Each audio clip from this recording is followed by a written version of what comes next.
Clary, the student of mass education, and I'll be continuing from where my colleagues stopped. We're talking about the unique features and characteristics of special education. So from number 3, we have the special schools and classroom. The schools and classes for a regular child is not the same as the schools and classes used for the special child.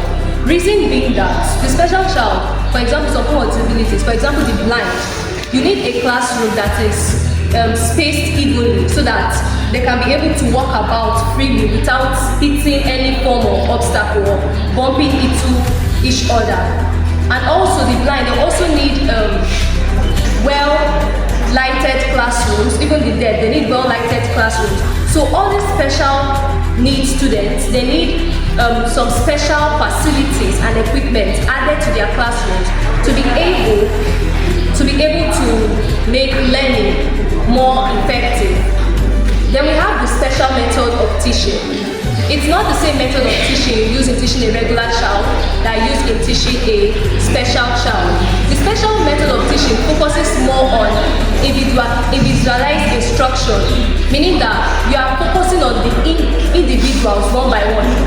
Like you need to carry everybody along, each of them, you need to carry all of them along according to their unique needs and abilities, because taking some and leaving some, based on they already have disabilities now, so if you take some and leave some, the child will start feeling bad that, okay, it's because I'm blind, that's why this teacher does not like me, it's because I'm deaf, this teacher does not like me. So you need to be able to carry everybody along. Then the special learning facilities and equipment, like I said, from the special schools and classrooms, you need some special facilities that are specifically designed to support the special students based on whatever disability they have. For example, the visually impaired, they need the long cane or walking stick, whatever, to be able to walk around freely. They also need large print books that if there's, for those that they are not completely blind now, they're partially blind, they need large print books that they're able to see a bit. Then while for the hearing impaired, they need individual and group hearing aid for sound amplification. The hearing aid so that they can be able to hear what the teacher is saying. They need batteries for this hearing aid and audiometer for assessing the degree of their hearing loss.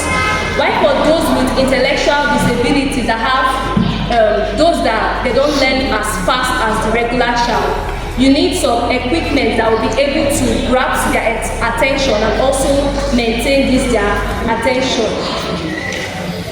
Now we're moving over to the history of special education. Special education started in countries like France, USA, Spain, and Great Britain. It started as early as the 16th century. Before that time, when special education was introduced, people with disabilities were looked with disdain. Like people with disabilities now, they don't look at them as human beings. Some used to call them demons. They used to call them they used to see them as people that are not normal before the introduction of special education. Please let me ask this question. You know, we have discussed this issue again and again. Can any person here not tell us the issue of special education?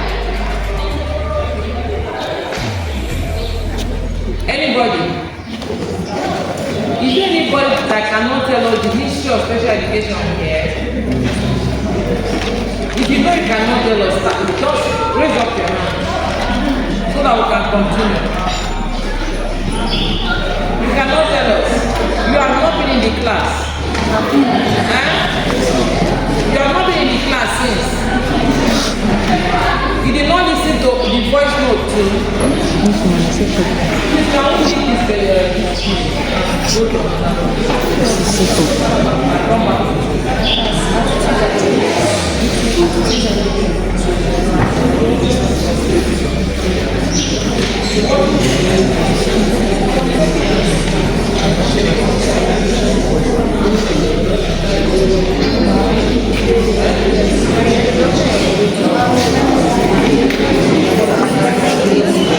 looking at the objectives and philosophy of special education. The headings. That's the one for the special teachers and the ones for the special needs person. Now, special education is important both to the special teachers and also to the special needs students. Now, the goals of this special education to these special teachers are: we have one, solid foundation of special education. Now, the graduates of the special education program, that's those people now that have been trained to be able to teach in special education program, they have a solid foundation of special education. For example, if they were looking at those with disabilities with disdain before, as if they were seeing those with disabilities, seeing them as not normal, with a special education training, they'll be able to see them that yes, these disabled people have potential. They'll be enlightened, giving them a solid foundation of how special education works. Number two, we have development and characteristics of learners. Graduates will have the knowledge of the different characteristics of the exceptional learners and the skills in assessing the multiple systems and influences that affect the student's behavior. We have different types of disabilities and exceptionalities. Now, those that undergo special education training, like the course we are taking now, will be able to know the different types of disabilities and their characteristics, and also be able to know that the skills in which we will take to be able to teach these special learners, depending on whatever disabilities they have. For example, the blind, we know exactly the steps we take to be able to teach the blind. We know the steps we take to be able to teach the deaf, and so on and so forth. Number three, we have assessments. Graduates will administer formal and informal assessments in making eligibility, program and placement decisions for students with exceptional needs and students from diverse backgrounds. In that, for those that undergo training to be able to teach special education, they'll be able to know how to interpret assessments, that is, how to give tests to these special needs person, how to test their abilities, how to test their eligibility, know how far that they are going in their special education program. Number four, we have professional and ethical practice. Graduates will demonstrate awareness of the variety of programs for students with exceptional needs, uphold high standards of competence and integrity, and practice within their professional code of ethics. Now, for special education, we have some code of ethics that needs to be followed. There are some things you should do and some things that you are not meant to do. So with the knowledge of special education to teachers, you'll be able to know how to be a professional, how to follow these codes of ethics, know what you should do and what you should not do. Now lastly, we have collaboration. Graduates will collaborate with individuals with exceptional learning needs, their families and community in planning individualized programs in education and transition to the workforce. That's the graduates of special education training. They'll be able to collaborate with the individuals, that's the special needs children, able to collaborate with them and the societies and their families to be able to plan how these people can go to school, how these people can learn, how these people can enter into the job force, and so on and so forth. Thank you. My name is Anthony Kafi, a student of mathematics education. Continuing from where my colleagues have stopped, we are going to be taking the objectives and the purposes of special needs education as it relates and applies to persons with exceptional needs. Now, these objectives and purposes include the following. Number one, to take care of total service delivery of the physical, mental, and emotional disabilities of the Nigerian child, irrespective of setting, school, home, and hospital. Now, irrespective of, the settings, the backgrounds of these children, one objective which this study will do is that it will help us to take total care of them and to deliver perfectly what we ought to deliver. We have number two, to provide adequate and qualitative education for all persons with special needs in all aspects of national development and endeavors. And we have number 3, to ensure that all persons with special needs develop at a pace commensurate with their abilities and to contribute to the nation's socio-economic and technological development. Now, irrespective of the disability of these children, they also have the tendency to become great in future.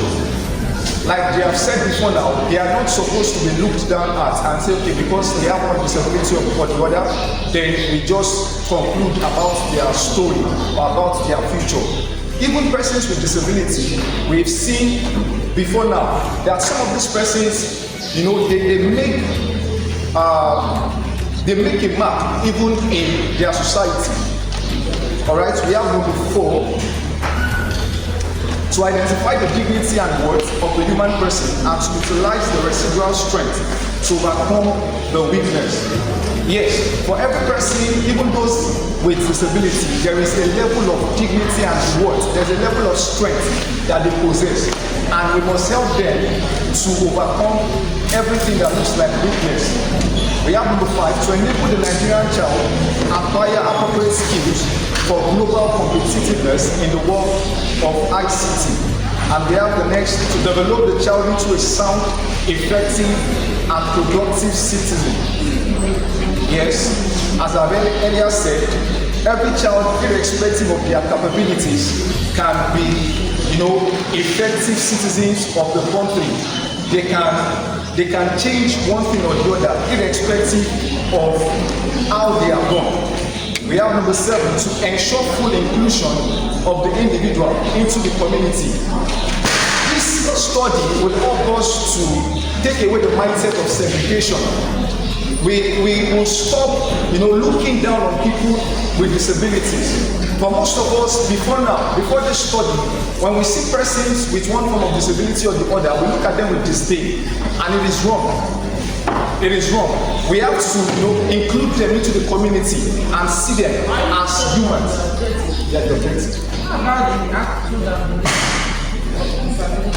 Supposed to translate brain reading and writing, sign language interpreters, audiologists, speech therapists, mobility and orientation specialists, as well as classroom teachers to work with the exceptional students. Now, apart from the professionalism in training, according to Obani 2006, special education teachers should possess the following unique personal characteristics, such as extra patience, flexibility, alertness, resourcefulness, enthusiasm, emotional maturity, and stability, and so on. I'll explain a few of these characteristics. As a special education teacher, you have to be extra patient with your learners because what they can assimilate differs from what others can assimilate because their level of understanding might be low or it might even be too fast. Sometimes teachers are not patient with those people that prove to be very intelligent and they can get angry. So for example, assuming I'm a special education student, I should be a teacher, I should be able to have patience to my learners and also be flexible. The students should be able to approach you, be flexible, be free, be jovial. Students should not be scared of you that you are a teacher, you are not flexible, you are so rigid, you are so harsh. No, it's not needed as a special education teacher. Then you should be at alert. You should always be observant. Observe your students, know what they are going through, know their needs, know what they want, and know the right time to advise, know the right time to scold them because sometimes some students might be going through one or two emotional challenge and all that. So you as a teacher should be able to observe those things and put it into place. Then friendliness. The teacher wants to be friendly, not someone that is harsh or the students are scared of. Thank you. Alright, very quickly, let's consider the attitudes and beliefs of disabilities and other exceptionalities. Considering societal beliefs and attitude towards exceptional persons is taking a look at the past and present perception as well as internal opinion held by people across countries, religion and culture. According to OKK in 2001, the birth of a handicapped child into a family is greeted with mixed reactions. In some cases, it is that of disappointment, couples blaming each other, dejection, despair, neglect, abandonment, while in other situations, killing of the child with disability. The brain behind these parental reactions and feelings is born out of misconception, cultural transitions, and superstitions. Yes, it is clear that when children with disabilities come into certain families, they are welcomed with mixed reactions. And in some cases, you will hear things like, why don't you just kill this child so that the child will just, go to rest? Because for some persons, they feel like these children with disabilities, they are just suffering. So what's the point? Training this child, allowing this child to grow when we can just end the life and make all the sufferings end for this child. For instance, the Igbo have the perception that disability of any sort comes as a result of disobedience to the gods. The Babylonians were of the view that persons born with disabilities are demons. The Greeks believed that the gods normally takes away sense of mental balance from people as a punishment for offenses committed by the persons or parents.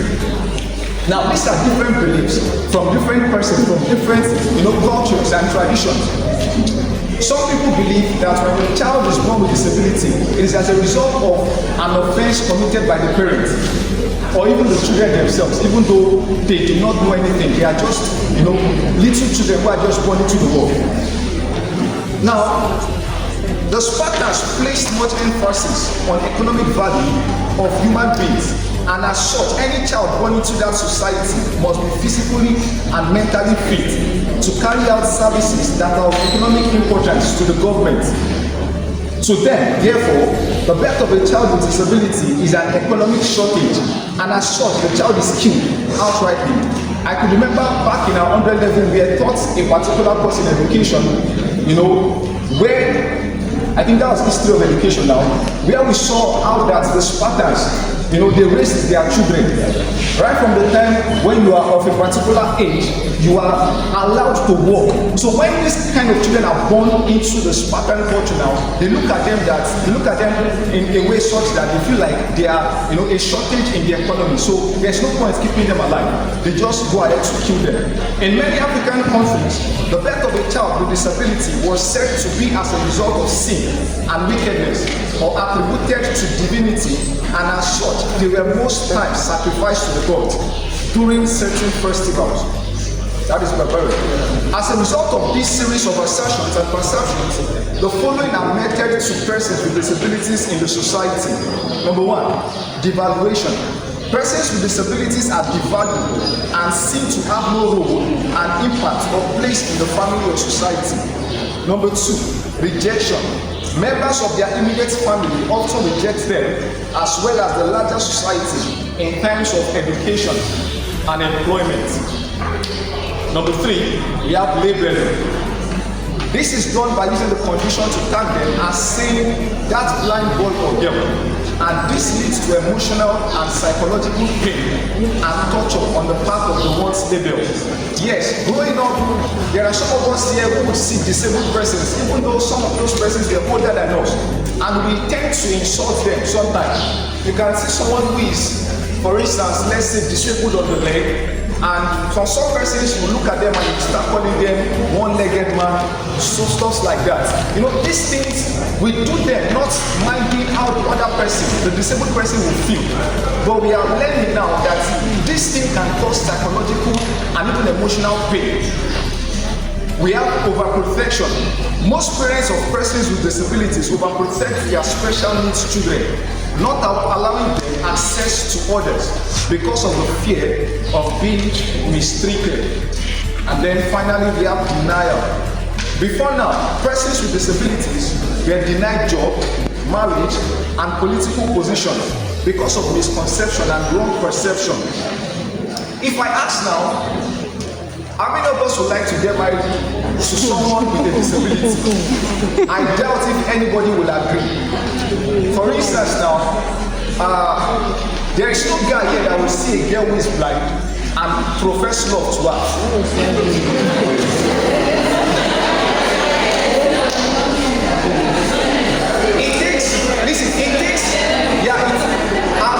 Our lecturer now is saying it happens, but it's on rare occasions. It takes a high level of understanding that these persons are also humans for you to see them and not see their disability. Instead, you see beyond the disability.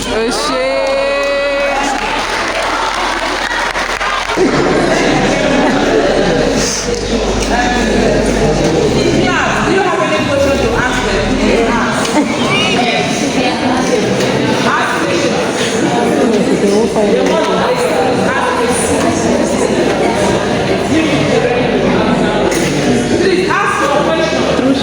If you don't ask question, they will ask you. Ah. I need you to ask questions. Please, if you cannot ask them, please go over there and ask. Yes, please ask the question. What is that interesting? The lesson or the discussion, was it understood? Yes. Did you understand what they just told us? Yes. Then ask question now. I understand now.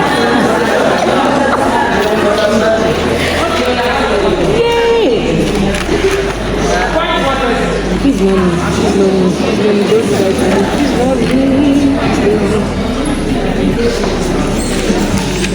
All I do not present, to come and Can someone tell us the It's special. I'm not hearing you. The words. Social media.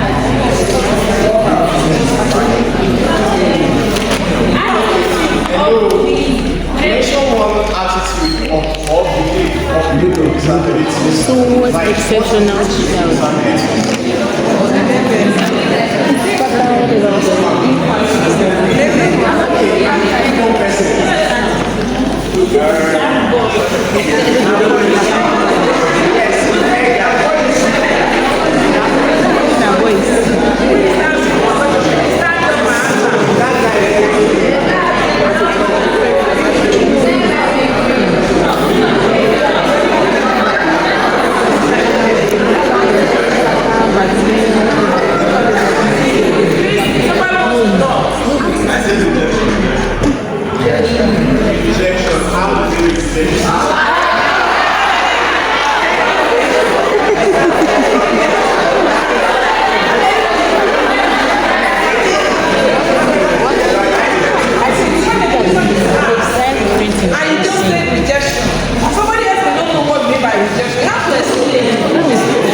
people that are not in the community, people that are being rejected, are treated badly.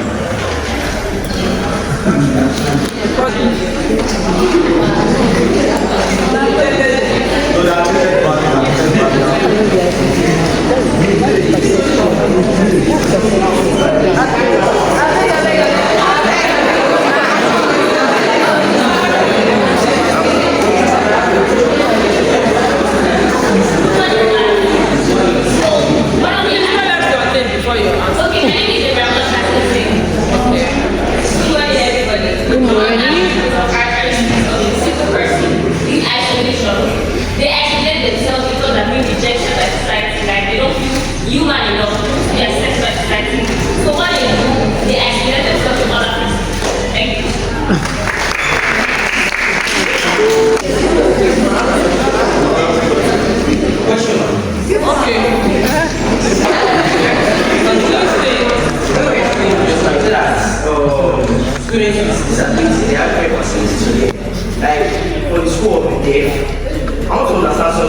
If you are teaching for PDFs, I know that you sign language.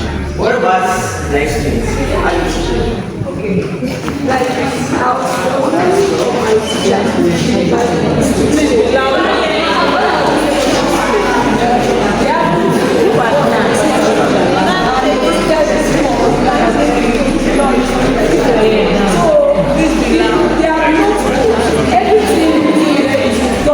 Can you listen to them?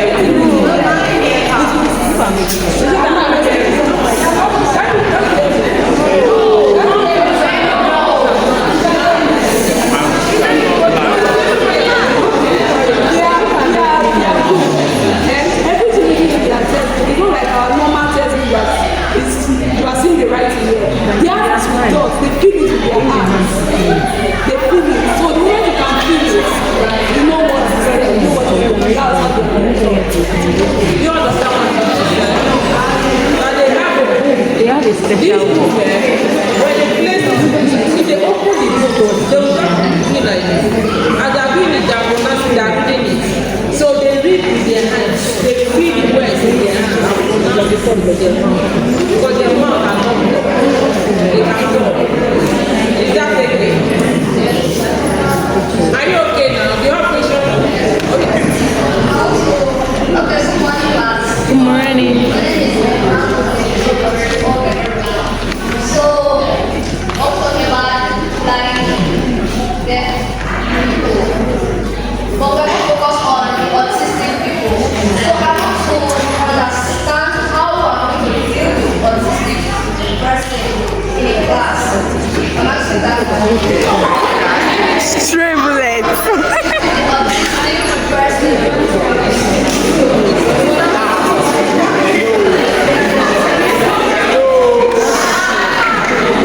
question, right? Now to ask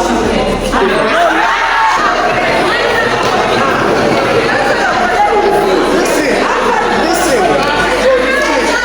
The answer to the question requires the question. Listen. The question is a rhetorical question. It's a question that doesn't need to be answered. The question I want to ask is a rhetorical question. Rhetorical question. Now listen. I want to ask just one question. How many of you have met with autistic people? How many of you? You have seen someone that's autistic? Who else? Autism. You have seen someone that is autistic? Who else?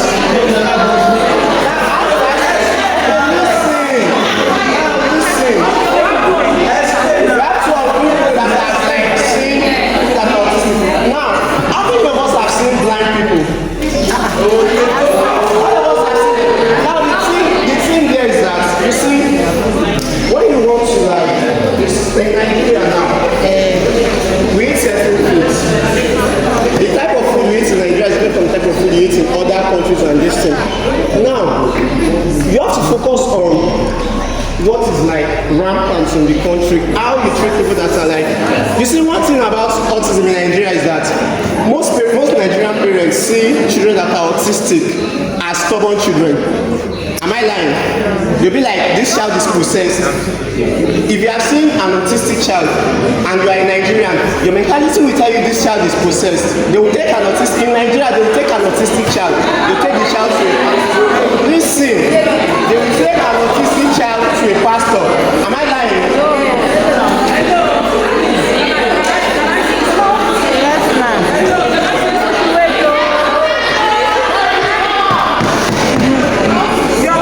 On camera.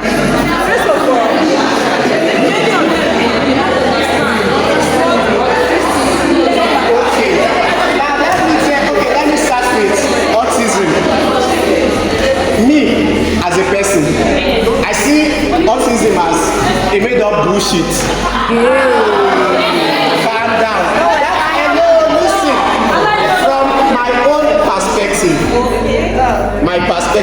I don't care about how you see autism. From my own perspective, I see autism as a made up bullshit. But on the other hand, also, I don't like the way autistic children are treated in Nigeria. I don't like it because the thing is that you don't understand them and you don't want to understand them. Hello, since you don't know what is autism, let me tell you what autism is.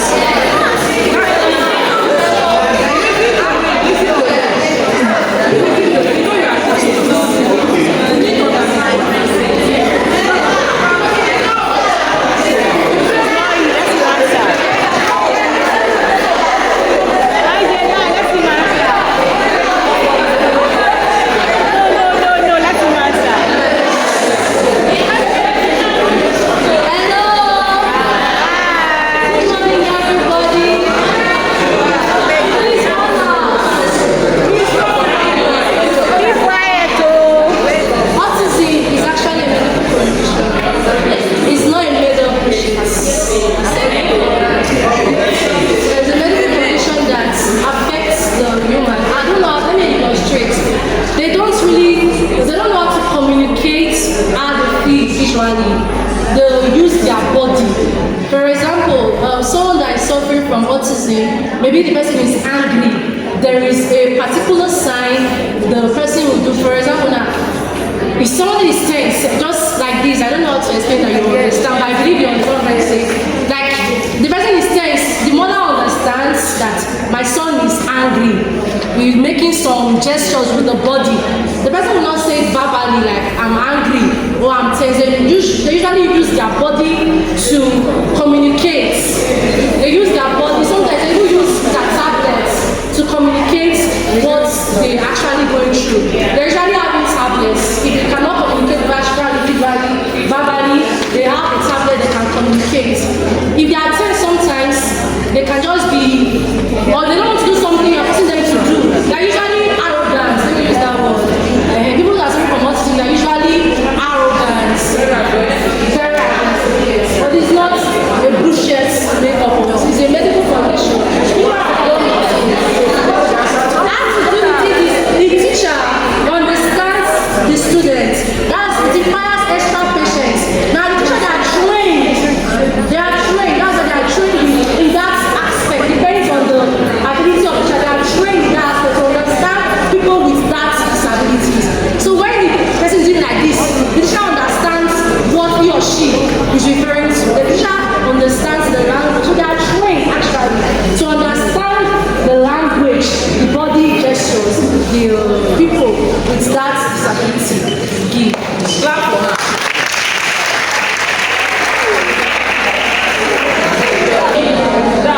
She was ready to put down the explanation.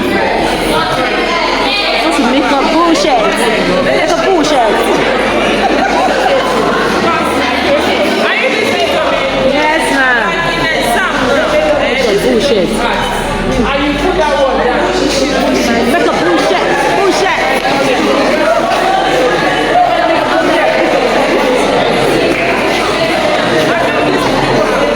Yes, they have.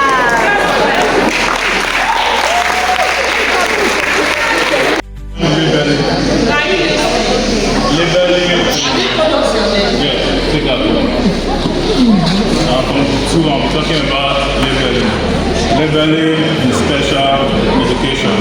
It says that labeling in special education refers to the practice of identifying students with disabilities or learning differences by giving them a specific classification such as autistic, learning disabled, or intellectually impaired. That is, the term labeling has to do with placing a name or a category on a certain group of people because they have different abilities to set people that are tend to be normal. And labeling in some cases doesn't always have to be that it has to be a disability. It doesn't need to be that yes, this person is blind or this person is deaf or this person is dumb.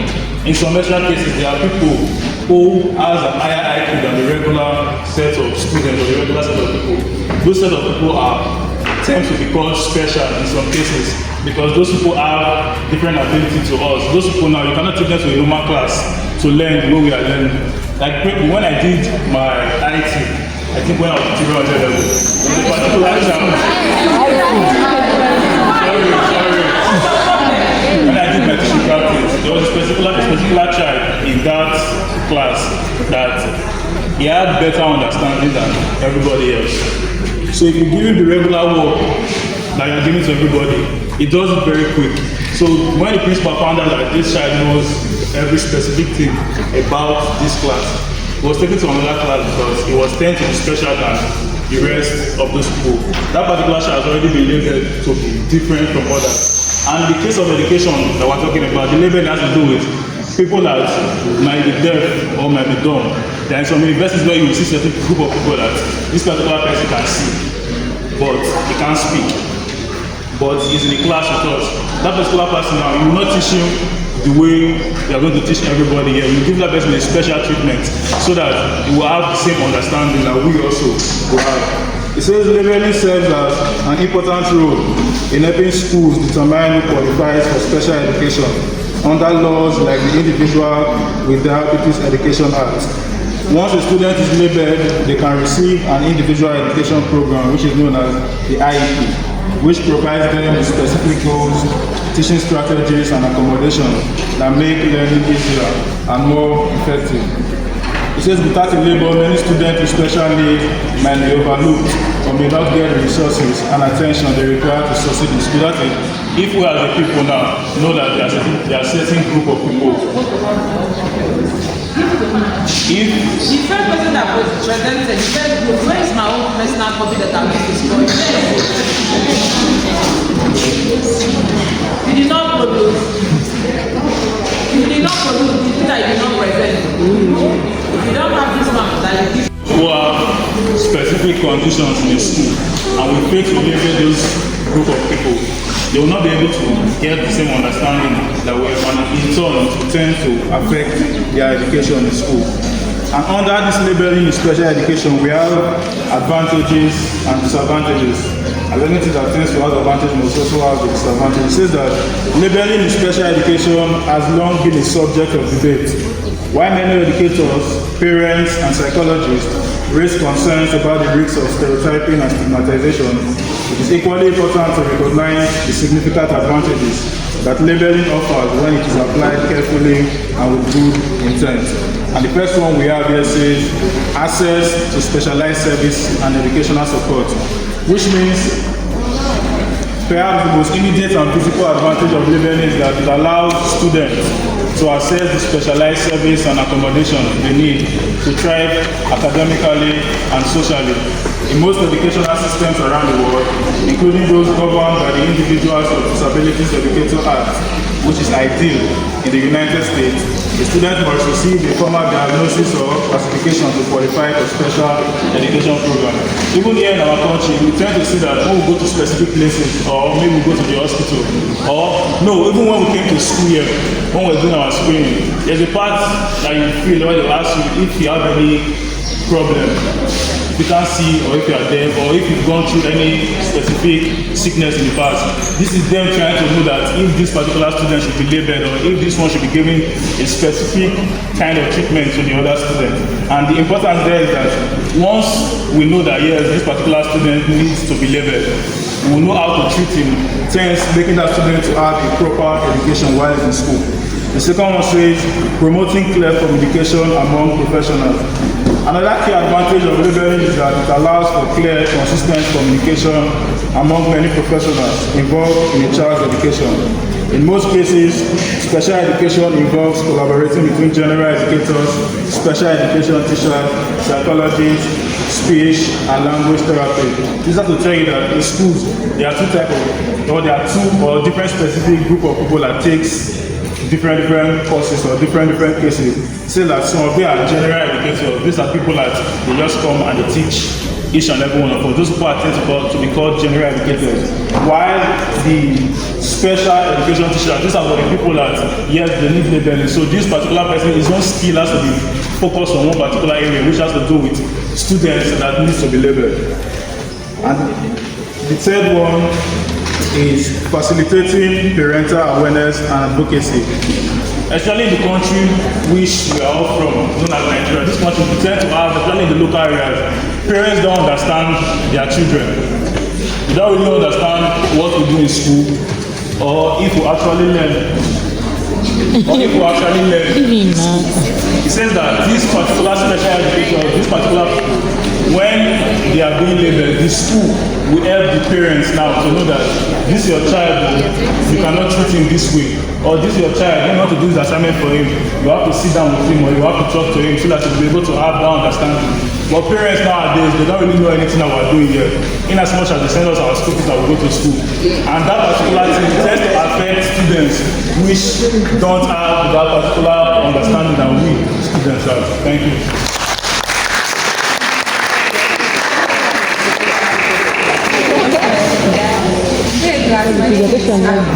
And I'll take you some of the advantages of labeling. Then firstly, I'm going to take promoting research, program development, and data-driven policies. From a broad educational policies and planning perspective, labeling plays a crucial role in data collection, educational research, and policy development. For example, the school, the regional and the district and national need all the collection of all different data about different students to go about the program which should be rendered to a specific set of students. For example, all these numbers, for example, national data on the rising number of students identified with autism has influenced how teachers prepare their program. For example, if a specific student has been labeled, teachers will be prepared on how to handle this specific set of students. Some students have high Q and some have low Q. While some students are blind, while others can see, some are deaf, some are dumb. So all these set of students have different programs or different ways they can be taught and they can be lectured. Through the collection of different data, analysis and policies put into place for programs of teachers, they are able to be educated on how to handle this set of students. We are going to look at legal protection and educational rights as one of the advantages. One of the most powerful benefits of labeling was the protection. But before a child is being given that legal protection, it must be that child must be labeled before they can also benefit from that word legal protection. Once a child is labeled, the student is eligible for a free, appropriate public education in the least restrictive environment.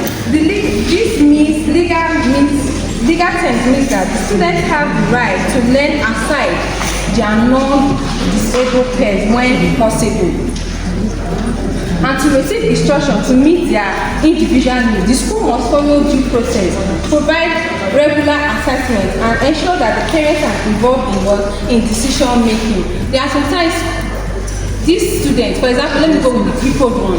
There are sometimes they can lecture with those who are able to work.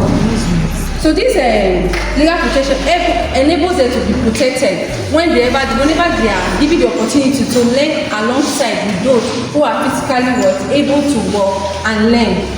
They are going to look at another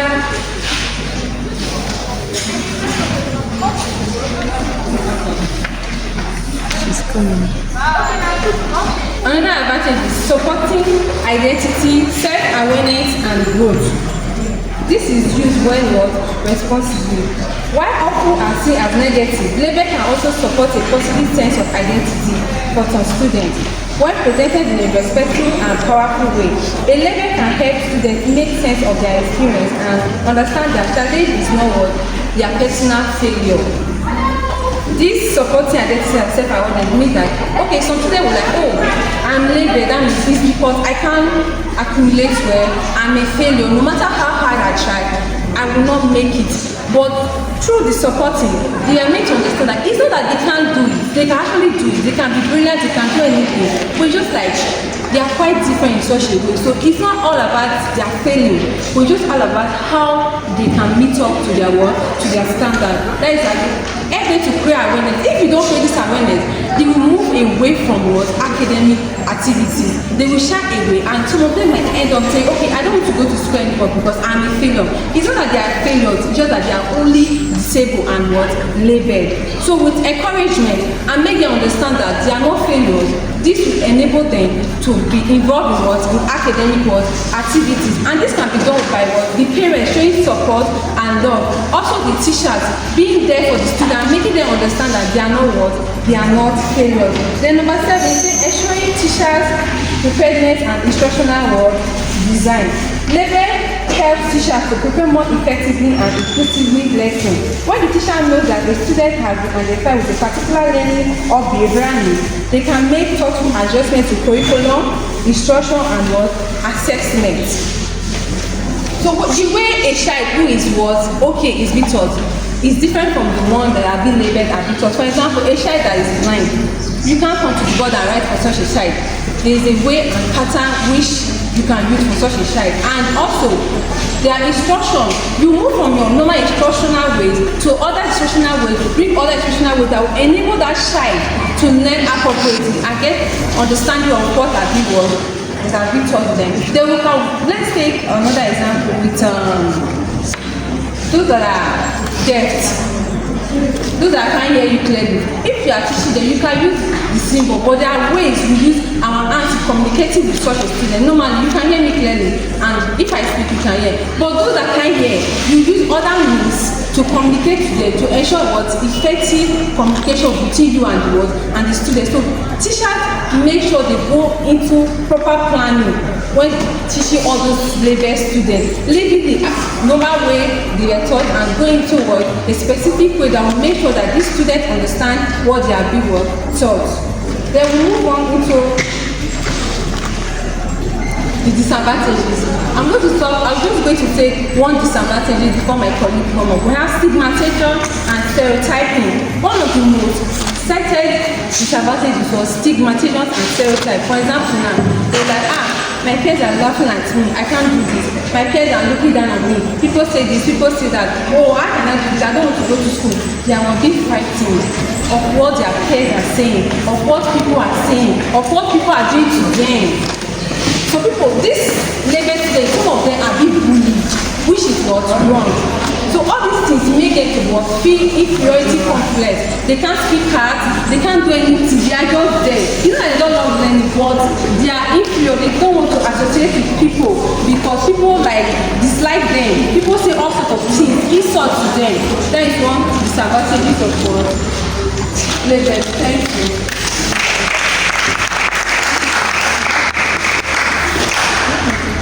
Good morning, class. My name is Afonso and I'll be taking on 2 disadvantages of labeling in education.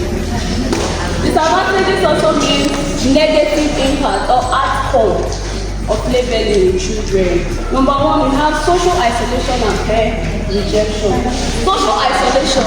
Labels can influence how students are treated by their peers, often leading to social isolation.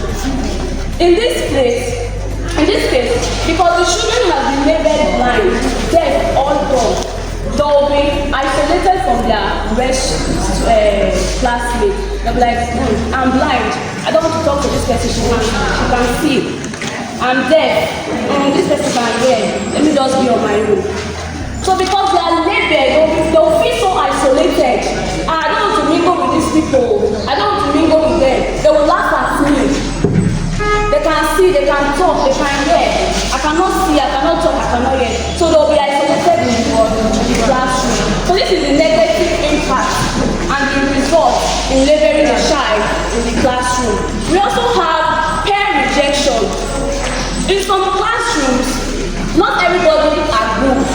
There are bad students and there are good students. Some children are poorly and badly behaved.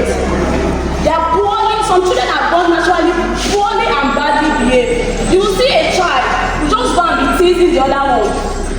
Imagine they named you Joy, but because you are labeled blind in the classroom, a child will just come blind, deaf, you cannot see, you cannot talk. Don't talk to us by hearing. Don't talk to us, please be on your own. That's the truth. Not everybody is good in what? In the classroom. Some people are bullies. You see them, they will just bully you for no such reason. You did not do them anything, they will just bully you. Don't talk to that one, she cannot hear your charade. Look at her talking self, she cannot talk it very well. Just because she cannot hear you. But your facial experience and your interaction, you basically understand that you are talking about him or her.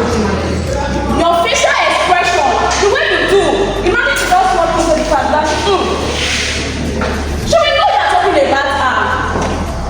She will know you are talking about him. So peer rejection is a negative outcome of your labeling a child in the classroom. Thank you.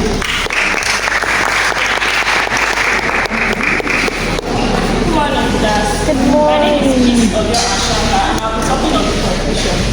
In conclusion, special education remains a deeply complex and controversial issue. While it intends to provide equity and access to service, the practice is fraught with significant disadvantage that demands careful consideration. This ecological impact of labeling is perhaps one of the most concerning drawbacks a child who is constantly reminded that they are different or disabled may begin to internalize. This message ultimately believing that they are less capable than their peers. This can erode self-confidence, motivation, and willingness to really engage in learning experience. Social labeling may isolate students, limiting their participation in peer relations and school activities. Thank you.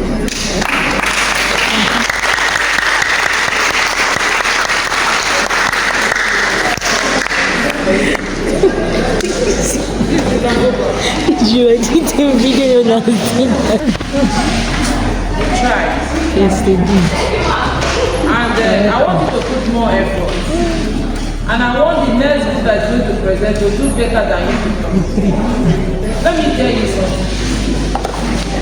If you have come here to present and you're able to talk to us, believe you me that the day of exam, you will never learn what to write. Am I lying? No. You can never learn what to Talking of the write. way that I mentioned this.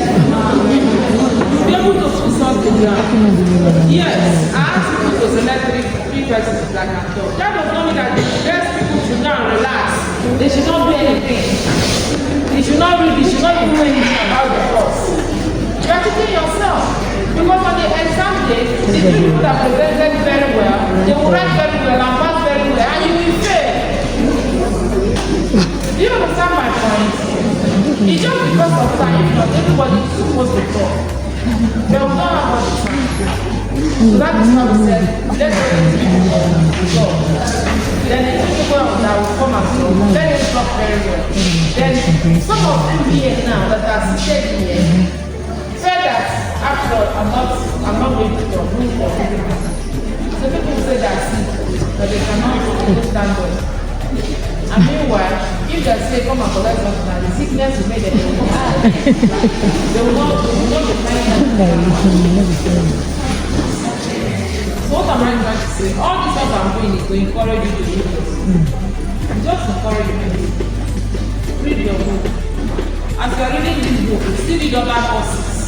You will come out with flying colors. Is there any of you here that will come out with flying colors and will not be happy? Is there any of you? Maybe you want to double the that's why you want to fail? No, ma. Are you here to fail? No, ma. That's what I'm asking you. You're not here to fail. But at your stage, at your level, somebody should not be begging you to read your book because you are in final year. This is second semester. You know that after this semester you are gone. You are leaving this school. And if you did not do well, you will come back. So I'm encouraging you, please. I'll give you a voice because I don't know what's the difference. When special education came into the system, what special education actually did, it made room for disabled child. It made opportunity for disabled child. It made it that even if you are disabled, there are other places where you are special. There are other things that you can do as a person. Being disabled does not mean that you have no function in life or you are useless completely. Let's take those that are blind, for instance. Before now, after the introduction of special education, the blind, they started weaving baskets. Thank you. We are going back to asking about ability. Come and tell us what the Babylonian said. Come.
What do you understand by special education?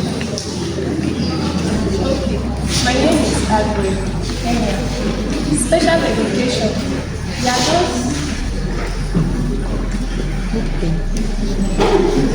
If you not do it, please, can you go back to your seat? Have you told them your name? What's your name again? Tell them. Huh? Please say it well.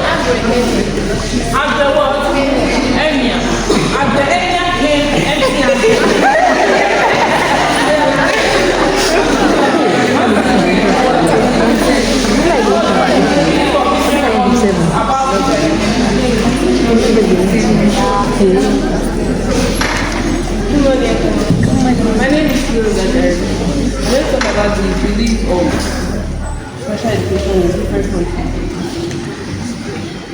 One, if you live on the disabled, okay, the handicap, it's not just different. We're talking about those that are disabled, what to offer them. About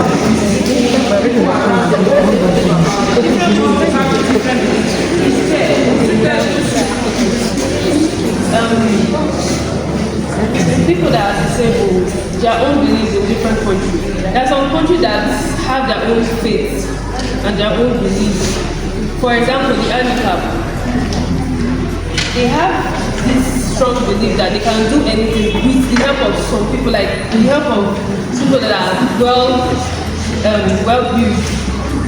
They have the belief of going to take exercise to strengthen their self. I'm asking you, what is the belief of different countries, both outside Nigeria and inside Nigeria? What are they doing? What do they believe about the disabled?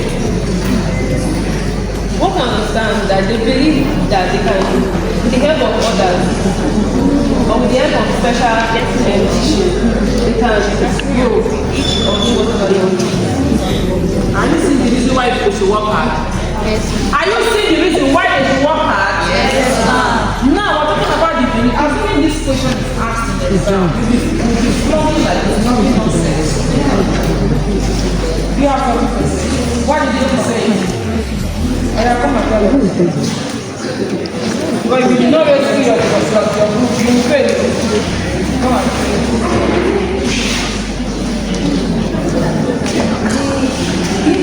They believe that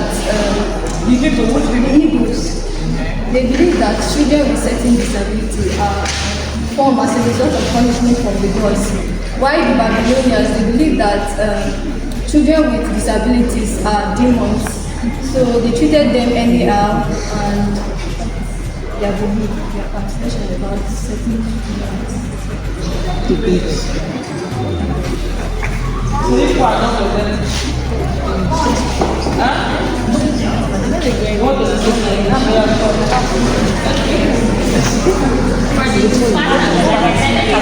The Spartans, they placed economic value on human beings. Yes. Are you hearing what she's saying? Yes, ma'am. They place economic value on human beings because to go back to Edu411, let's not remember. When a child is born, the elders come to check for if the child will perform or not. And when the child grows, as the child is growing, they take them to let me say that their military school, and they train them to be soldiers. They train them as commodities for power. So if a child is born with disability, that child is indefinitely thrown away because it's seen as a child with no or little interest to them.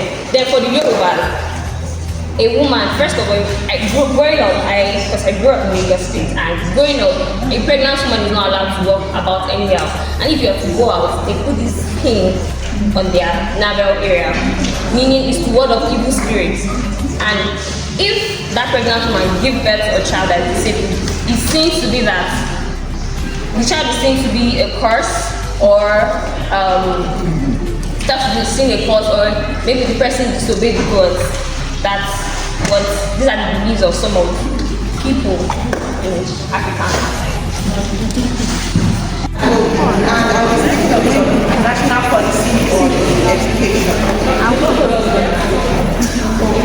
Good morning, class. Good morning, ma'am. My name is Dennis Anita Adobe, and I'm from Biology Education Department. And I'll be speaking on the topic national policy on education. Before I proceed, what is national policy on education? National policy on education is more like a comprehensive framework established by the government to guide the development, administration, and quality standards of education across the 4 walls of the nation or the country. The national policy of education has 4 primary objectives. Yes. Only that one. No, national policy on education, national policy on special education, and national policy on inclusive education. The national policy on education has 4 primary objectives. Number one is ensure equitable access to all levels of education. What do I mean by equitable access to all levels of education? I mean ranging from your early childhood to your primary education, secondary education, and also tertiary education. The national policy on education is actually established just so literally everybody, if not the whole nation, can have access to education. That's the reason why we have the development of government schools that are not so expensive and very affordable for probably less people. Then the second primary objective of national policy on education is it helps to improve national development through education. What do I mean by it helps to improve national development through education?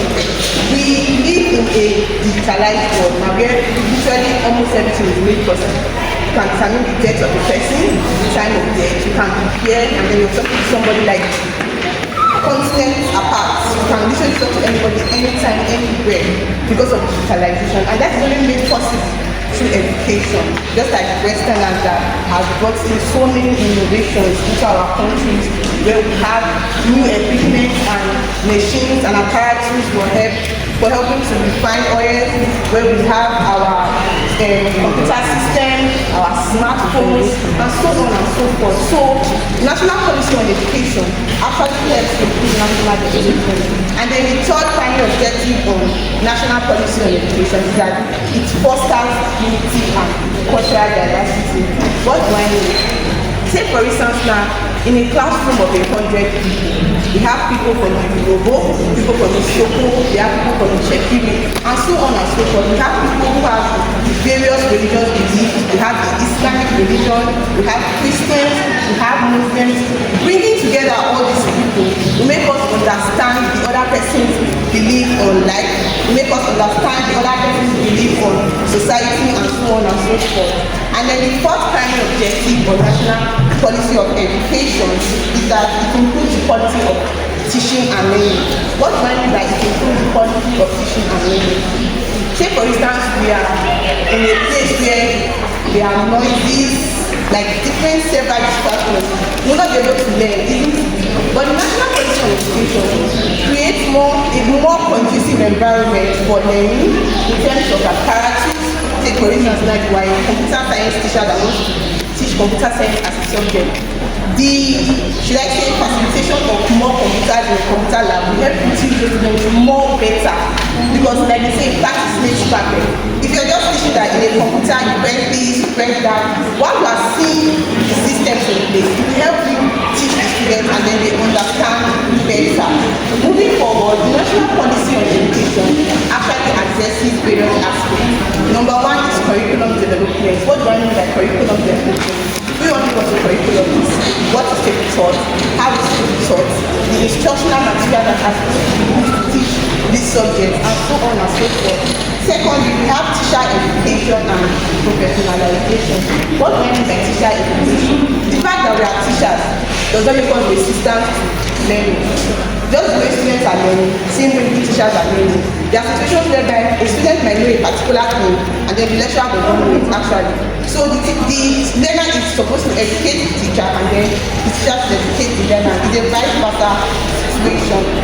Fourthly, use of information and communication technology in education. Like I said, we live in a digitalized world where just like our lecturer is always coming online and then sending voice notes. That's like an online learning. And that is only made possible through our smartphones, our computers, our iPads, tablets, and so on. And that only came into existence through what? Technology. Then number 5, we have lifelong learning and adult education.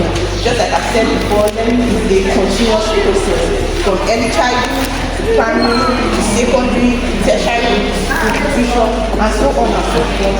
Number 6, we have gender parity and inclusivity. What do I mean by gender parity? Gender parity actually means the equal representation of both male and female in all walks of life. I mean in politics, in education, in employment, and so on and so forth.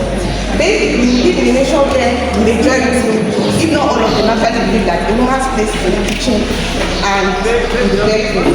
Just like our Nigerian men say, what do you bring to the table, stuff like that. But in the Western world, you see where women are held mantles of leadership and they've done it so well. Take for instance, now a typical example is that of beds that actually ruled the United Kingdom for more than 60 to 70 years. And you know what it takes to actually hold that a nation as developed as the United Kingdom from that long. So we also have women in Nigeria that have also held the mantle of leadership. We have Miss Ngozi Okonjo-Iweala, who is the first finance minister of Nigeria twice in a row. We also have Obi Ezekweli, who is the co-founder of the International Transparency on Education. We have women in Nigeria that have actually held mantles of leadership and so on. We have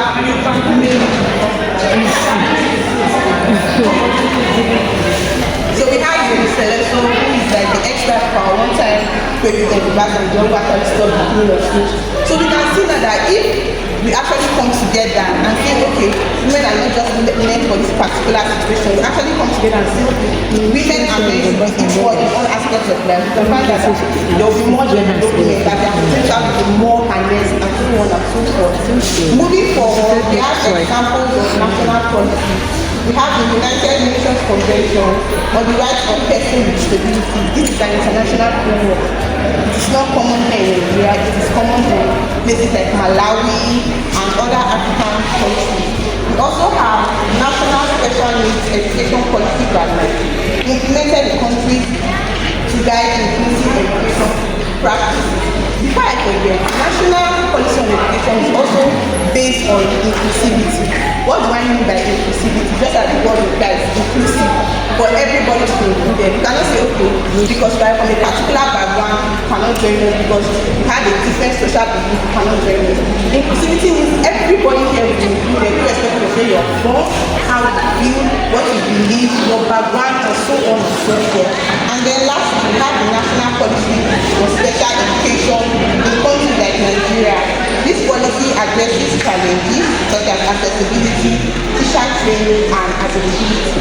What do I mean by accessibility? There are some people that have disabilities, but because of money and what people would say in the society, they might decide to like withhold that child at home and be like, okay, we don't want people to discriminate you, we don't want people to feel a certain type of way. And then they probably employ an in-house teacher to come to the house and actually teach the child. It's actually very possible. But based on national policy, they make this thing so accessible to everybody, that irrespective of how you are, whether you're born, your disability, if you're autistic, you have a Down syndrome, you're blind, you're deaf, you are dumb, you can actually walk into a classroom and then be admitted and taught in a particular way. Thank you.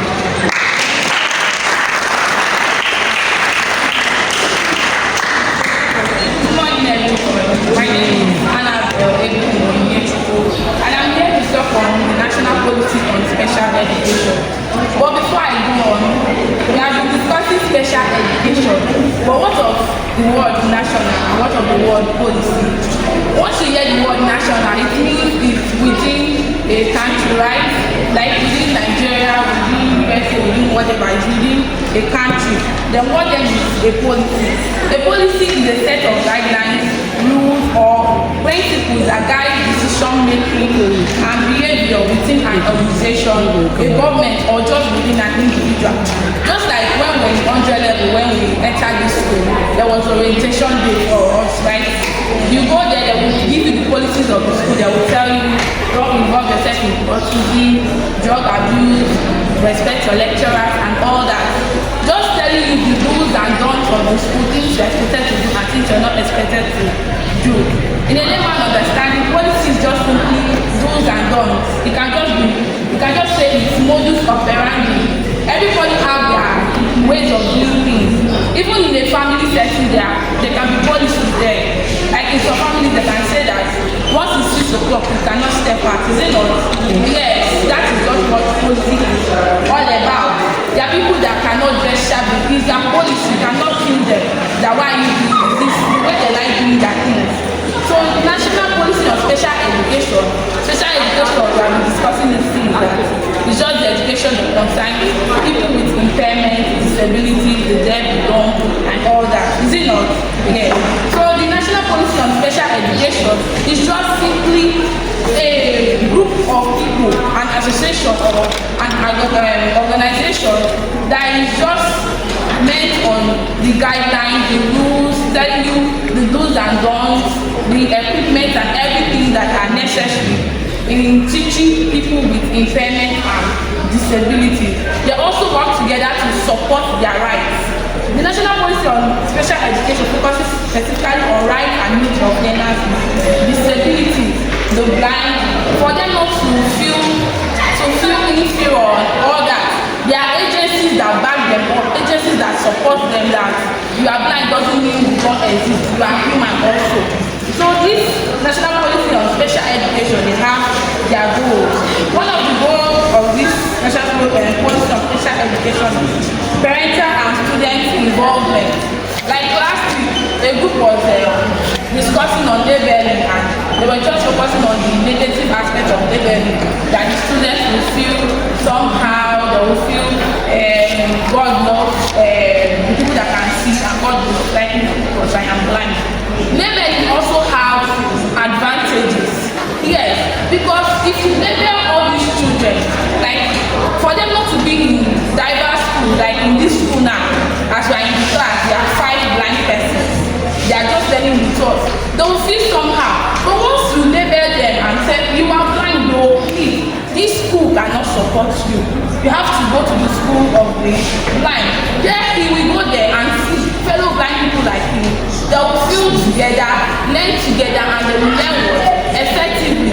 So this national policy helps parents and students to be involved, to make the students to be involved. They will take awareness and accept their faith that yes, I am blind. I don't have to be in this school because it's not doing me any favor. I have to go to the school of the blind.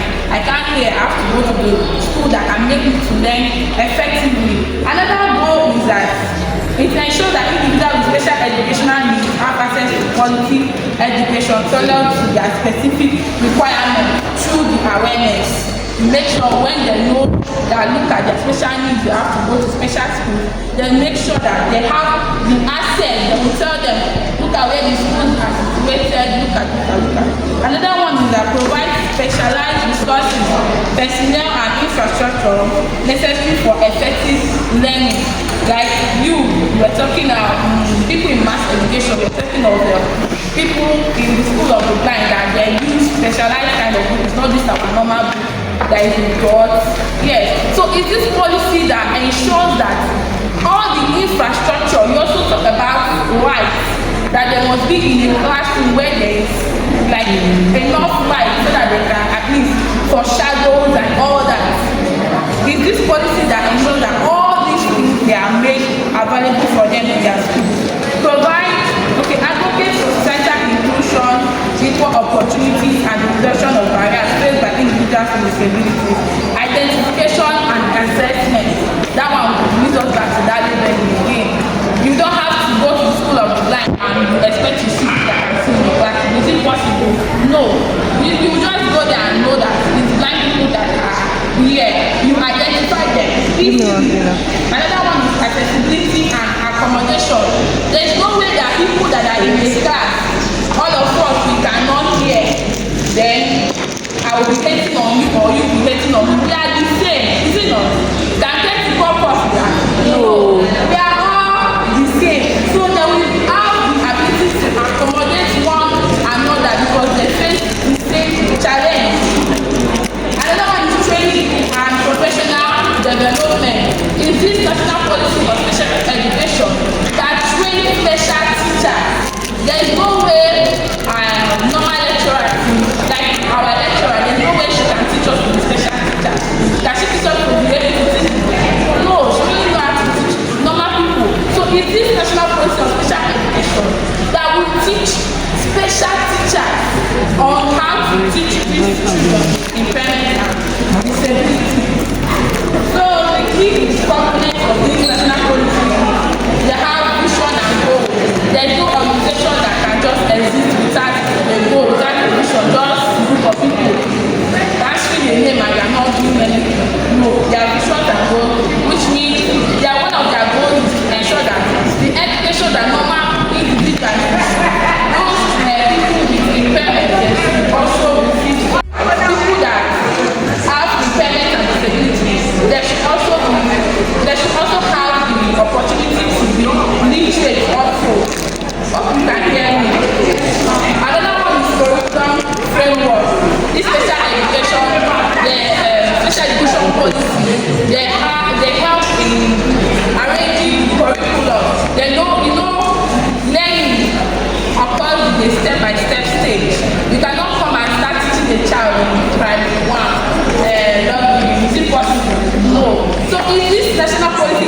education that will help to arrange their curriculum, their skill in such a way that they can go from stage to stage, from easy to hard, so that they can learn effectively. There is a conference coming up in this year 2025, OSCP, and this conference is just all about bringing together professional people, professional teachers, special teachers together. It's coming up in August 5th to 6th, 2025, and it's going to take us to Crystal Gateway Marriott Hotel in Arlington, Virginia, Washington DC. It's conferences like this, seminars like this, programs like this that raise awareness to the general public so that they can know that special education exists and special people with impairment disabilities, they are also people. Thank you.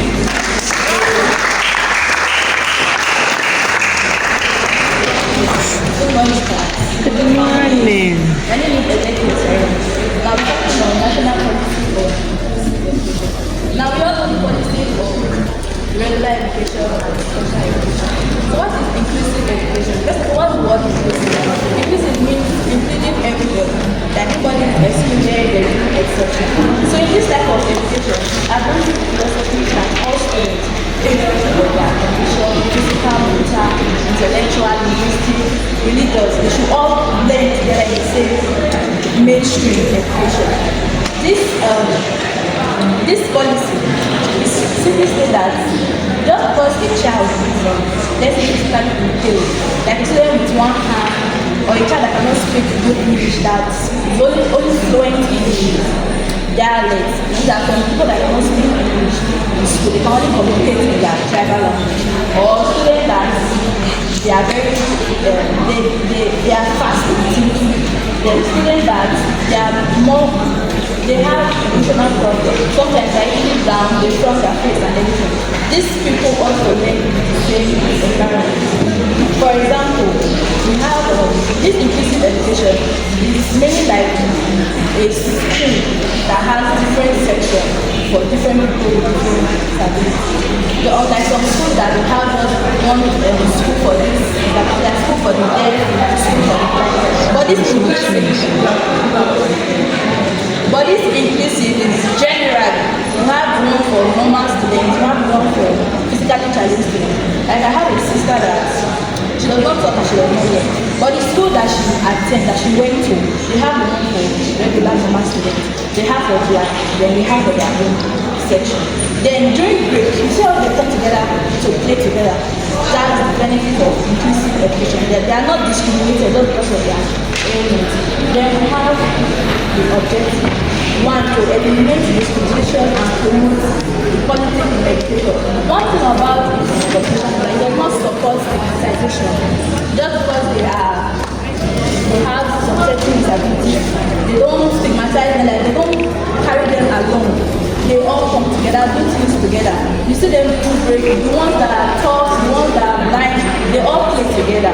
So that's the first objective. Then we have to ensure that schools are flexible enough to respond to the diverse needs of all learners. This aspect, inclusive education makes sure the students that they are free to be able to learn, just because they're in an environment where they have normal students and they are not, they see themselves as abnormal. But this inclusive education makes them that they should be free to learn and respond to the needs. And also, the normal students should be able to respond to the needs of these special students. Then we have to foster a culture of respect, acceptance, and belonging for every student. This type of education makes the normal student to have respect for the students, and also this special student to have respect for themselves. That in a way that they don't push them away or talk to them in a very tough way. The deaf people cannot hear them, so we're using foul words on them. Then we have 4 elements. One, adapt. This 4 elements is meant for the teacher. How the teacher should be able to relate to the students and carry them along in a way that they don't discriminate or make them self-isolated. One, adopting curricular assessment and teaching methods for diverse students. This let's say the school of blind in this exclusive policy. they have facilities like some of us believe that this deaf people or blind people they don't learn sciences subjects. They don't learn arts. They're only teaching them one type of. I'm hearing her. They're only teaching them one type of subject, but it's not so. In my sister's school, she's a science student. If you go to their classroom, they have different, just like that in our lab, these structures for showing internal organs and all. That's why they have the books. And also for the blind. With the way they teach them how to read letters with their hands, they also give them these objects, show them the part of the body. If it's for other like arts, but there are drawn different facilities there to enhance their learning. Then so we have capacity building and continuous professional development for teachers. This simply means these teachers, they are being trained professionally. Like they have some courses or they have some professional meetings that they go on for to help them learn about this thing. They develop themselves every day, more like they develop themselves every day to be able to associate with these students and teach them because they are more like teaching both the normal students and these other special students. Then we have the refined school infrastructure to be accessible in the ramp, bridal scenery, or just like what I was just saying, that they have different facilities to enable the children learn more and to understand better. Then also for the blind, like there's a section where the blind that playground is very big and free, more like a field. So the school provides infrastructure like things that are not hard in case they don't do these things, they don't get harmed. Then have collaboration among general and special education students. Both the general and special students, just like because they are teaching in the same school, they all meet together, more like to share their different experiences and also give each other different knowledges. Then engaging families and communities in supporting inclusive practices. This inclusive policy also helps the families of these children and teachers that they just like they bring the families to the school and they tell them some things that they should also do at home. For most of this, they come from home and happy.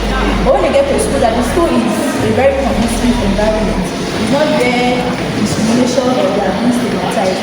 They feel more love. So this national policy engage families in such a way that they make sure that the children leave the house happy. So when they come to school, they'll be able to learn. For most of these children, the environment that they grow also affects their intellectual activity.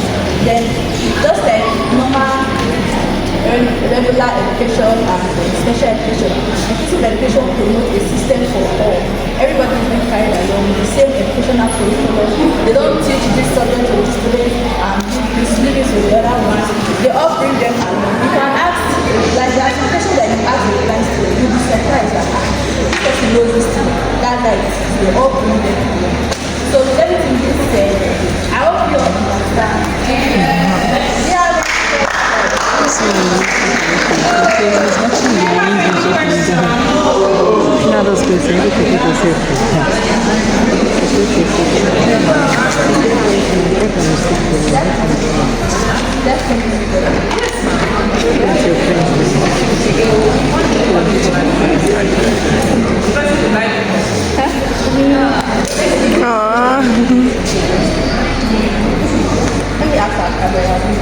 Jesus.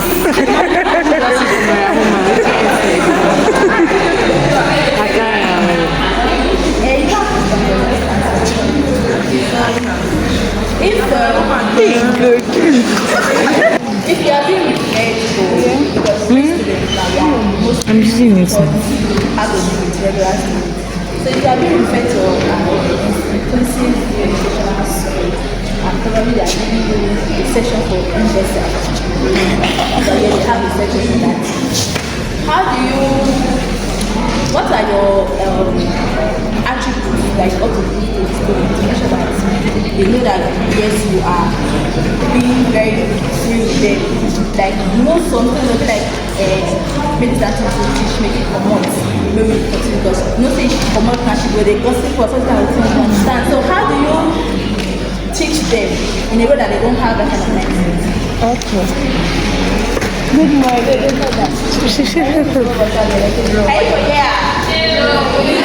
I can't hear. Good morning, class. My name is Edu411. So, as a special education teacher teaching in DELSU, number one, I'll be patient with them because they are slow learners. And also, I'll be very friendly with them, teaching them in a playful way so that they can be able to relate with me and be easier and free with me so that they will not be like, oh, this teacher should go on time. So I'll be friendly with them, play with them to make sure they are understanding what I'm teaching. Thank you. Romantic. Okay, Don't try.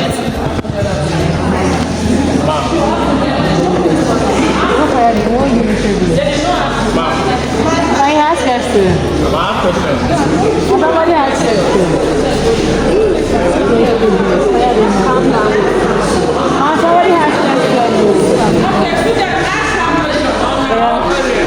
Yes.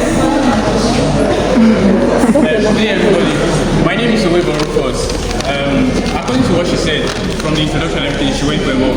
I want to understand, is there any policy on education, special education, and I want to know the year and what's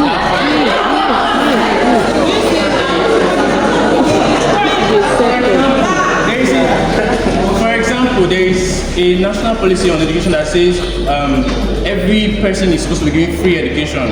I want to know, for example, can you give me an example like, okay, this is the kind of policy and this is what they say, and like I want to know.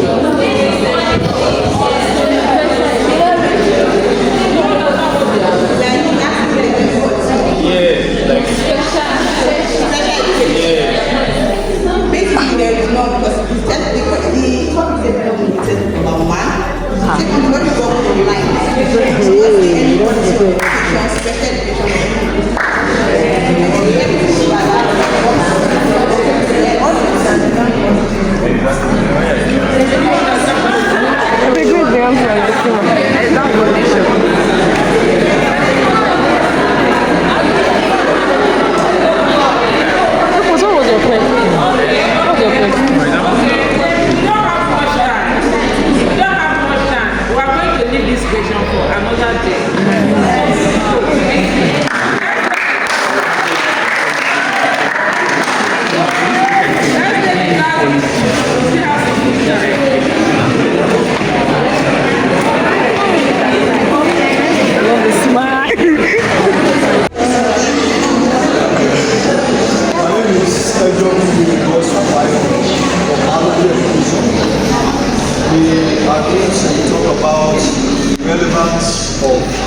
Special education and teachers education. Right from the beginning of this presentation, on the very first day, we were meant to understand that special education is for those that have special needs. In other words, it's for those who are disabled. We need to be educated because education is the fundamental human rights that everybody is entitled to, irrespective of the situation you find yourself, whether you are disabled or not. You are entitled to have or to acquire any form of education, be it formal education or informal education. Education is so important for societal growth and also for personal development.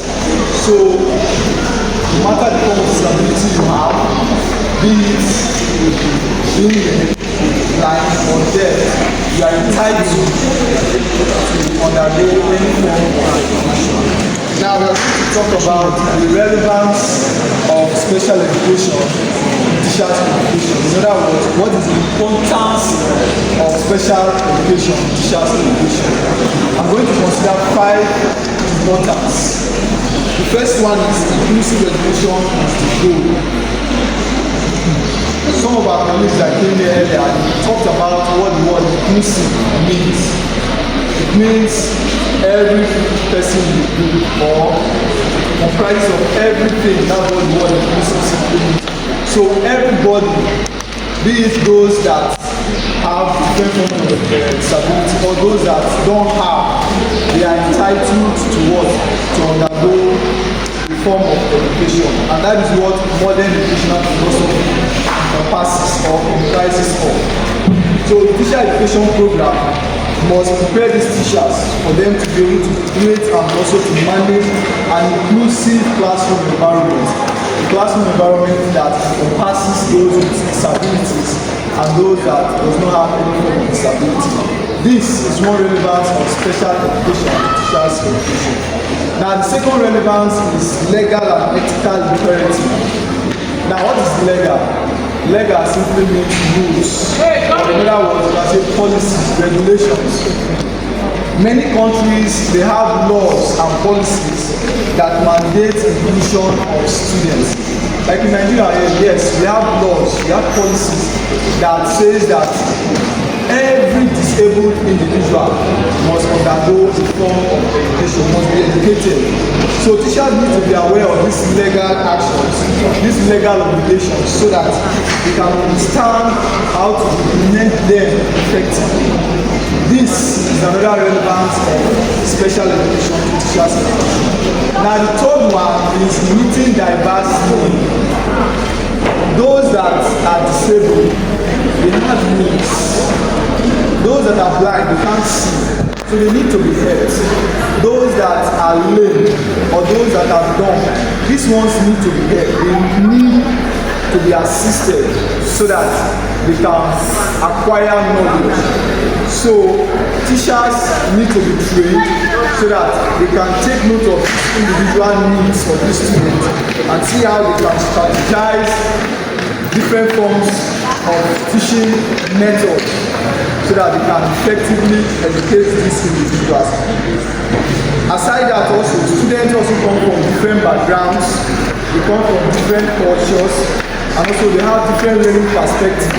Some are slow in learning, while others are fast in learning, even though they are disabled.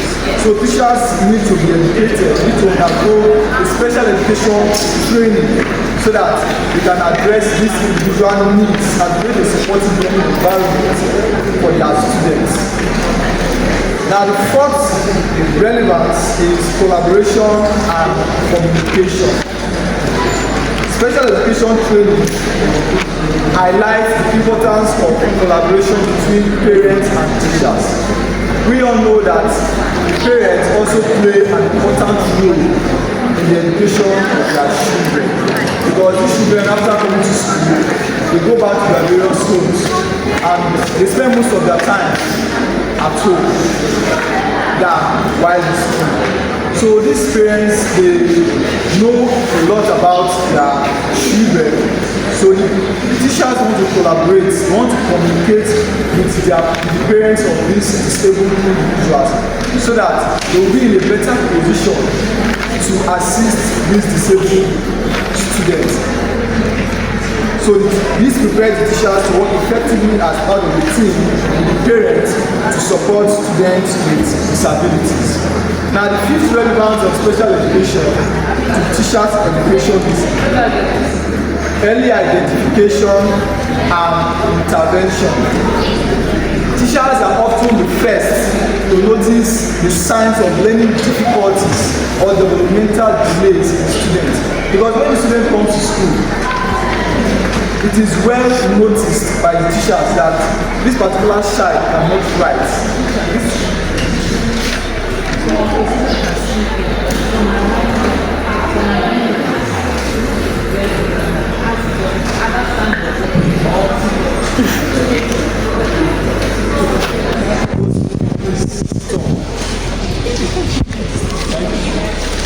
So the teachers are the first individuals to identify a particular challenge or a particular difficulty that those disabled children are going through. Because when they come to school, the teacher will know that this particular child is finding it difficult to write based on the situation, his disability or her disability.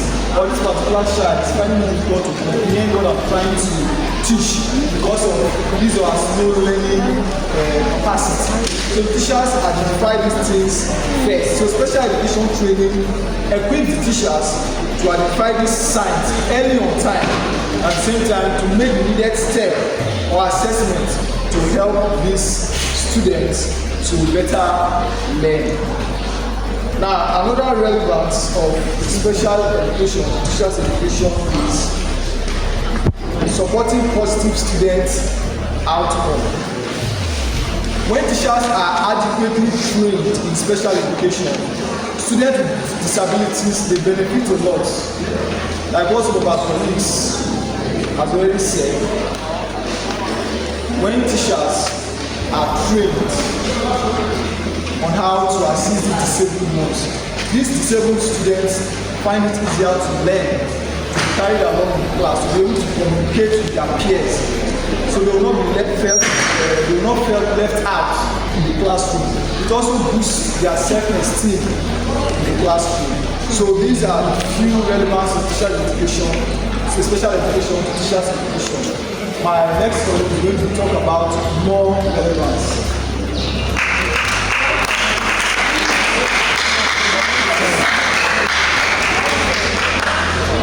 Good morning, class. Good morning. I'm not responding. Good morning, class. Good morning, sir. My name is Edu411 from biology education.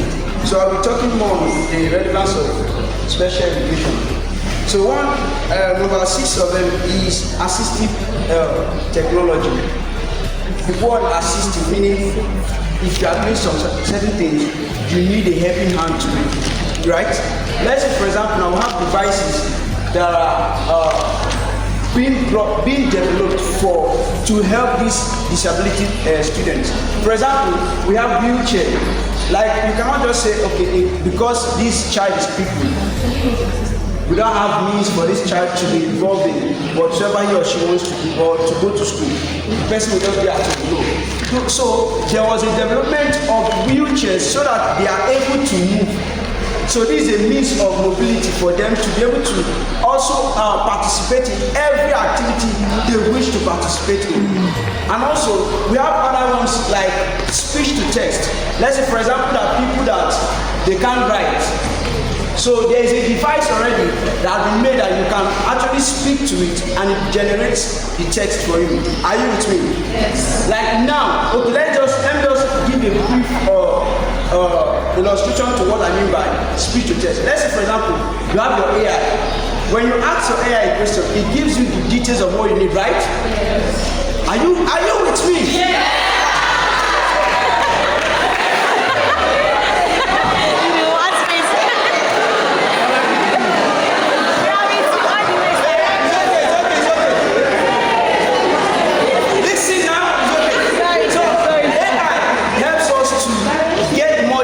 So what we call AI is it not artificial what? Intelligence. So meaning this guy helps you to do further than what you're supposed to do, right? Then we have other things like screens. Probably when I'm teaching right now, we don't really know if there are some disabled students here. So if there was a screen displaying what I'm saying, that student will participate better and learn faster because there is an aid to explain more, probably in graphic terms and the rest of them. And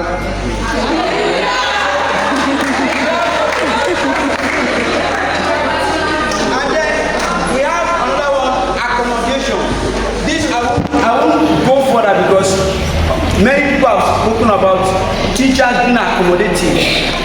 If we look at how the world is now, there is every possibility if there is an autistic student here, many people will not sit down with that person. Many people will not sit down with that person. But special education is bringing us to that point whereby we are able to accommodate them.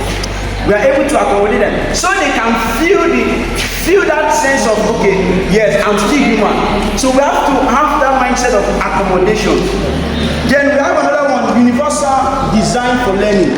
Okay, there are some designs or there are some approaches, different layers or different kinds of approaches on learning. So we have a universal learning tool that can accommodate every one of us.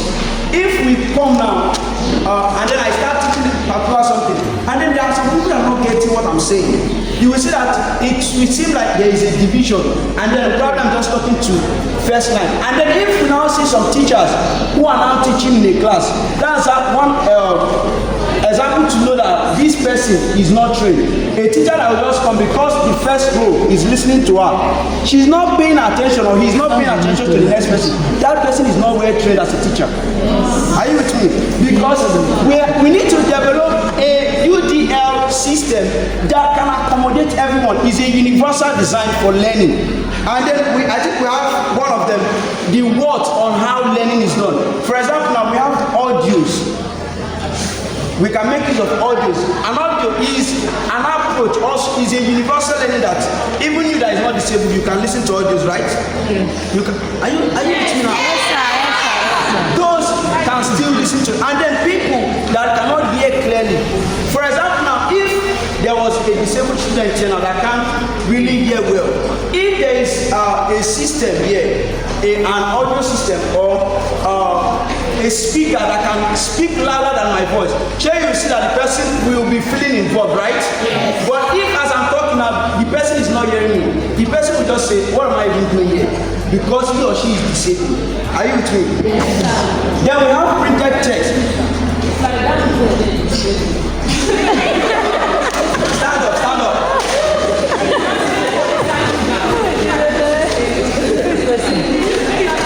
Stand up.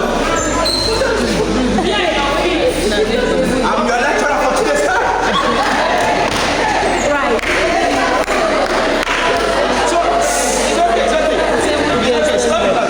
So we have another example of a UDL. What I mean by UDL is universal design for learning. We have another one for visuals.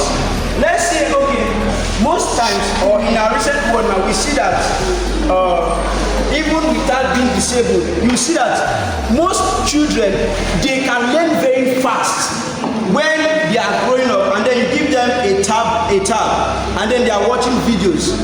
Are you with me? Yes. I know most of us do not watch it because that time when we were born, all those facilities were not involved. But if these things are being made available for disabled students or disabled individuals, you will see that they will be able to learn faster.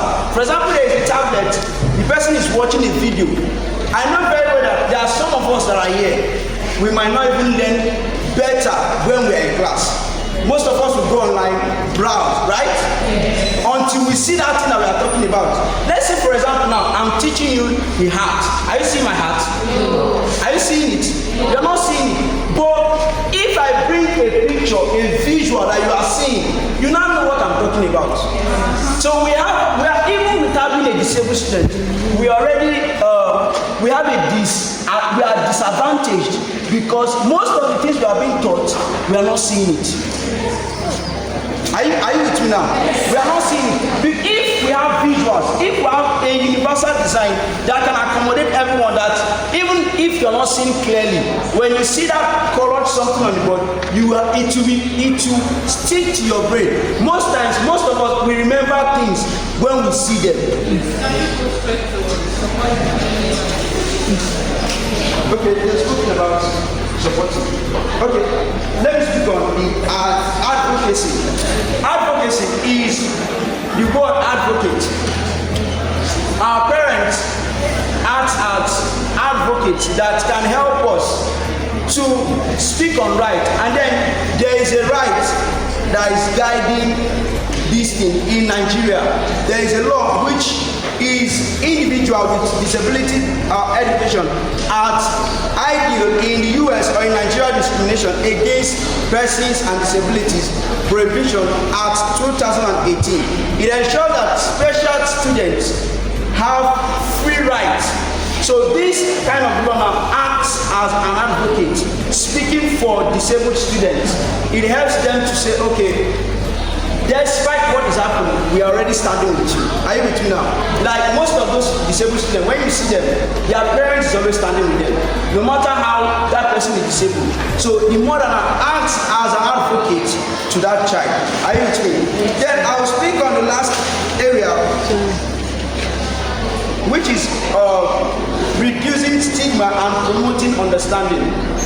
The special teacher is being trained to make sure that that particular disabled student does not feel They don't feel ashamed or saying, okay, because I can't talk.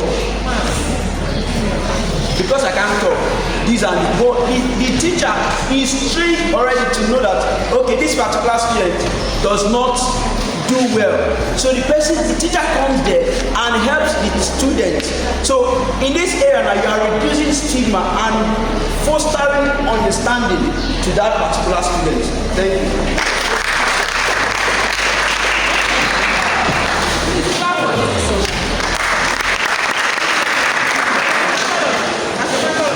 They have done justice to a particular topic. And the time is not on, and I have another class by the way. So we're stopping here today. We will go on the news. Please, I want to encourage you. Please, if you know that any of this topic, I hope you are doing what I'm saying. Any of this topic that you did not understand that is presented here, please, you can go to them, collect it and make copy of it and have it. You can use it for your revision. You have a lot of things that you are going to use for your revision. The voice note I gave to you, you can use it for your revision. The presentation that are being done, you can also use it for your revision. In this course, you will not have